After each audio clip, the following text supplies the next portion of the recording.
नमस्कार, आप देख रहे हैं खबर मीडिया। दोस्तों, आज के इस वीडियो में मैं आप सभी के लिए लेकर आया हूं आज दिन भर की तमाम बड़ी और मुख्य खबर, जिसमें मैं आपको बताऊंगा कि अगर आपका भी स्टेट बैंक ऑफ इंडिया में खाता है ना, तो आपके लिए सबसे बड़ी खबर सामने आ रही है। इसके अलावा अगर आप भी भारतीय रेलवे से यात्रा करने वाले हैं तो आपके लिए एक ऐसी बड़ी खबर लेकर के आया हूँ जिसके बारे में जानना आपके लिए बहुत जरूरी है। साथ ही मैं आपको बताऊंगा कि कैसे सोनू सूद अब परेशानी में पड़ चुके हैं। साथ ही साथ मैं आपको बताऊंगा कि कोरोना वायरस की वैक्सीन को लेकर भी सबसे बड़ी खबर है। तो ऐसी तमाम बड़ी खबरें जिसके बारे में जानना आपके लिए जरूरी है, इसलिए वीडियो को अंत तक देखिएगा। साथ ही हमारी आपसे एक छोटी सी रिक्वेस्ट है, वीडियो को लाइक करके शेयर करना और चैनल को सब्सक्राइब करना। तो चलिए बात करते हैं सीधे पहली बड़ी खबर से।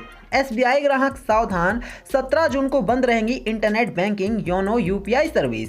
जानेंगे क्या है टाइमिंग। दोस्तों, देश के सबसे बड़े बैंक भारतीय स्टेट बैंक ने ग्राहकों को अपनी ऑनलाइन बैंकिंग सेवाओं के बारे में सचेत किया है, जो कुछ घंटों तक प्रभावित रहेंगी। एसबीआई ने कहा है कि बैंक की आरबीआई योनो लाइट यूपीआई सेवाएं 17 जून को उपलब्ध नहीं रहेंगी। दोस्तों, 17 जून आप रात 12:30 बजे से लेकर के 2:30 बजे तक के बीच में इन तमाम ऑनलाइन सर्विस का उपयोग नहीं कर पाएंगे, इसलिए आप सभी लोग सतर्क रहिएगा। चलिए बात करेंगे एक और बड़ी खबर की। तो बॉम्बे हाई कोर्ट का आदेश, कोविड दवा खरीद में कांग्रेस विधायक और सोनू सूद की भूमिका की जांच हो। जी हां, आपको बता दें कि जिस तरह से दोस्तों सोनू सूद ने और इसके अलावा दोस्तों और भी ऐसे तमाम नेता थे जो कि गरीब लोगों की मदद कर रहे थे उस टाइम पर जब लॉकडाउन था। अब ऐसे में दोस्तों कोविड दवा खरीद में ये लोग बहुत बुरी तरह से फंसे हैं और बॉम्बे हाई कोर्ट ने निर्देश दिया है कि इनके खिलाफ सख्त से सख्त जांच होनी चाहिए और जल्द से जल्द पता चलना चाहिए कि आखिर इनका क्या पूरा माजरा है। चलिए बात करेंगे एक और बड़ी खबर की। तो छत्तीसगढ़ का नक्सल प्रभावित रेंगानार कोरोना वैक्सीन लगाने में अव्वल, पहली खुराक लेने वाला राज्य का पहला गांव बन चुका है। दोस्तों, कोरोना का टीका लगवाने के लिए एक और जहां स्वास्थ्य विभाग के कर्मचारियों को ग्रामीण इलाकों के लोगों का मान मनोबल करना पड़ रहा है, वहीं छत्तीसगढ़ में नक्सल प्रभावित आदिवासी बहुल गांव रेंगानार ने इस मामले में कीर्तिमान स्थापित कर दिया है। यहां के करीब सभी लोगों ने कोरोना वायरस के टीके की पहली खुराक लगवा ली है, जिससे पता चल रहा है कि नक्सलवाद वाले एरिया भी दोस्तों पूरी तरह से कोरोना वायरस की वैक्सीन पर विश्वास जता रहे हैं। इसलिए आप सभी को कोरोना वायरस की वैक्सीन पर न सिर्फ विश्वास करना चाहिए बल्कि इस वैक्सीन को जल्द से जल्द लगवा भी लेना चाहिए। चलिए बात करेंगे एक और बड़ी खबर की। तो स्टार्टअप कॉन्फ्रेंस में पीएम मोदी समझाया भारत में क्यों करना चाहिए निवेश। दोस्तों, फ्रांस की राजधानी पेरिस में आयोजित होने वाले स्टार्टअप और इनोवेशन के कॉन्फ्रेंस विवा टेक में बोलते हुए पीएम नरेंद्र मोदी ने कहा कि ये मंच फ्रांस की तकनीकी क्षेत्र में सोच दिखाता है।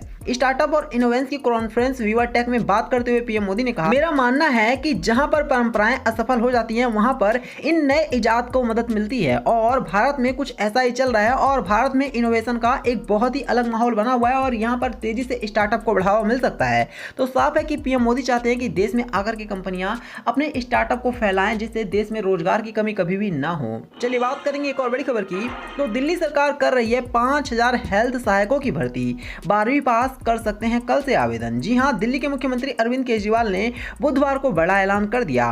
उन्होंने डिजिटल पत्रकार वार्ता के दौरान कहा कि कोरोना की पहली और दूसरी लहर में मेडिकल स्टाफ की बहुत कमी सामने आई है। इसे देखते हुए 5000 हेल्थ सहायक की भर्ती करने का फैसला लिया गया है।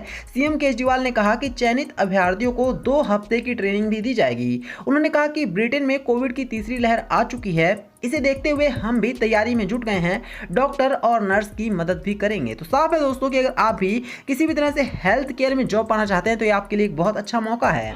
बात करेंगे एक और बड़ी खबर की। तो इस ट्रेन में कोरोना सेंसिटिव कोच लगाएगा रेलवे, हवा में ही वायरस को मार देगी प्लाज्मा एयर थेरेपी। जी हां, देश में कोरोना की दूसरी लहर भले ही थमती हुई नजर आ रही है, लेकिन रेलवे अपनी तैयारियों में लग चुका है। दरअसल रेलवे खास तरह की कोरोना सेंसिटिव कोच तैयार कर रहा है, जिसमें एंट्री करते ही कोरोना वायरस का दम निकल जाएगा। दरअसल इन खास कोच में प्लाज्मा एयर थेरेपी का इस्तेमाल किया जाएगा। यह जानकारी रेलवे के वरिष्ठ अधिकारियों ने दी है। उन्होंने बताया कि इस खास कोच को सबसे पहले साने भोपाल एक्सप्रेस में लगाया जाएगा। उन्होंने उम्मीद जताई है कि जुलाई तक एक एसी श्रेणी का कोच भी मिल जाएगा। तो साफ है कि अब आने वाले दिनों में दोस्तों रेलवे में कोरोना वायरस की नो एंट्री होगी, यानी कोरोना वायरस एंट्री कर ही नहीं पाएगा। चलिए बात करेंगे एक और बड़ी खबर की। तो सुशांत सिंह राजपूत केस में सबसे बड़ी खबर है। जी हां, आपको बता दें कि नेहा कक्कड़ ने दोस्तों अभी हाल ही में एक सॉन्ग शेयर किया है, जिसे देखने के बाद सुशांत सिंह राजपूत के फैंस काफी भावुक हुए हैं और इस गाने को पूरी तरह से नेहा कक्कड़ ने सुशांत सिंह राजपूत को डेडिकेटेड किया है और वो कह रही हैं कि सुशांत सिंह राजपूत आज अगर हमारे बीच में होते हैं तो कितना अच्छा होता। इसके साथ इन्होंने सुशांत लेकर के एक हार्ट इमोजी का भी उपयोग किया है। चलिए बात करेंगे एक और बड़ी खबर की। तो बिहार पर मंडरा रहा है बड़ा आसमानी खतरा, अलर्ट मोड पर नीतीश सरकार चेतावनी हो चुकी है जारी। दोस्तों, बिहार में संभावित बाढ़ से खतरे से निपटने के लिए एनडीआरएफ की टीमें संवेदनशील जिलों में तैनात की जा रही हैं। पटना के बीहटा स्थित एनडीआरएफ 9वीं बटालियन की 10 टीमों को इस वर्ष मानसून के दौरान संभावित बाढ़ के खतरे के मद्देनजर बिहार राज्य के अलग अलग जिलों में तैनात किया जा रहा है। गौरतलब है कि मौसम विज्ञान केंद्र पटना ने बिहार में अगले 48 घंटों के लिए बड़ी चेतावनी जारी की है। मौसम विभाग ने राज्य के ज्यादातर हिस्सों में भारी बारिश और वज्रपात का अलर्ट जारी कर दिया है। इस दौरान लोगों को सावधानी बरतने की सलाह भी दी गई है। तो साफ है, अगर आप भी बिहार में रहते हैं तो आप सभी को बेहद ही सावधान रहना, क्योंकि आसमान से अब आफत बरसने वाली है। चलिए बात करेंगे एक और बड़ी खबर की। तो केन विलियमसन को पछाड़कर स्टीव स्मिथ बने हैं नंबर 1। जानेंगे विराट कहां पहुंचे। दोस्तों, अंतर्राष्ट्रीय क्रिकेट परिषद यानी कि आईसीसी ने बुधवार को ताजा टेस्ट रैंकिंग जारी की है। बल्लेबाजी रैंकिंग में ऑस्ट्रेलिया के पूर्व कप्तान स्टीव स्मिथ ने शीर्ष स्थान हासिल किया है। चौथे स्थान पर दोस्तों अब विराट कोहली पहुंच चुके हैं। बता दें कि स्मिथ ने पहले नंबर पर न्यूजीलैंड के खिलाड़ी केन विलियमसन को पछाड़कर और फिर ये स्थान हासिल किया है। तो साफ है कि स्टीव स्मिथ की परफॉर्मेंस काफी शानदार रही है, जिसके बाद स्टीव स्मिथ एक बार फिर से वर्ल्ड के नंबर 1 खिलाड़ी बन गए हैं। चलिए बात करेंगे एक और बड़ी खबर की। तो चिराग पासवान बोले, शेर का बेटा हूं, लड़ता रहूंगा। चाचा पशुपति पारस पर आरोप, धोखा दिया, संघर्ष पसंद नहीं था। दोस्तों, लोक जनशक्ति पार्टी के नेता चिराग पासवान ने बुधवार को जनता दल को अपनी पार्टी में विभाजन के लिए जिम्मेदार ठहराया है। उन्होंने अपने चाचा पशुपति कुमार पारस के नेतृत्व वाले गुट द्वारा लिए गए फैसले को यह कहते हुए खारिज कर दिया कि पार्टी का संविधान उन्हें ऐसा कोई अधिकार नहीं देता। पार्टी में विभाजन के बाद मीडिया के साथ अपनी पहली बातचीत में उन्होंने खुद को शेर का बेटा बताया और कहा कि वह अपने पिता रामविलास पासवान द्वारा स्थापित पार्टी के लिए लड़ेंगे। चलिए बात करेंगे हम सीधे एक और बड़ी खबर की। तो देखिए कि आज कैसे ट्विटर की भारत में क्लास लगाई गई है। जी हां, आप सभी को पता होगा कि ट्विटर वो भारत के कानून मानने के लिए राजी नहीं हो रहा है। ऐसे में रविशंकर प्रसाद का आया है तीखा बयान। ट्विटर कानूनी संरक्षण का हकदार नहीं है, गाइडलाइन फॉलो करने में रहा है नाकाम। जी हां, कानून मंत्री रविशंकर प्रसाद ने ट्विटर पर अब तक का तीखा और कड़ा बयान दिया है।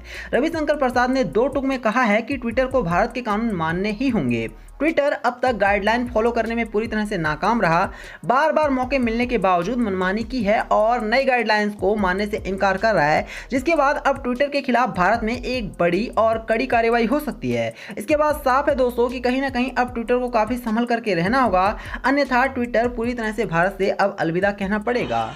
चलिए बात करेंगे एक और बड़ी खबर की। तो उत्तराखंड विधानसभा चुनाव जून के आखिरी हफ्ते में होगी बीजेपी की चिंतन बैठक। जानेंगे क्या रहने वाला है खास। दोस्तों, 2022 की शुरुआत में उत्तर प्रदेश, उत्तराखंड समेत 5 राज्यों में विधानसभा चुनाव है, जिसको लेकर के बीजेपी ने अपनी तैयारी शुरू कर दी है। बीजेपी जल्द ही चुनावी राज्यों में चिंतन बैठक करेगी, जिसमें चुनाव की तैयारियों को लेकर संगठन व सरकार से बातचीत करते हुए आगे की कार्य योजना तैयार की जाएगी। उत्तराखंड में बीजेपी विधानसभा चुनाव की तैयारियों के लिए चिंतन बैठक 27, 28 और 29 जून को करेगी। तो साफ है दोस्तों कि बीजेपी पूरी तरह से विधानसभा चुनाव जो होने वाले हैं 2022 में, उसकी तैयारियों में जुट गई है और उम्मीद करते हैं कि बीजेपी की पार्टी अपने इस लक्ष्य को पूरा करेगी और बहुत जल्द एक बार फिर से जीत करके इन 5 राज्यों में सरकार बनाएगी। तो ये थी आज दिन भर की तमाम बड़ी और मुख्य खबर। वीडियो को लाइक करना, इसे शेयर करना और चैनल को सब्सक्राइब करना। धन्यवाद।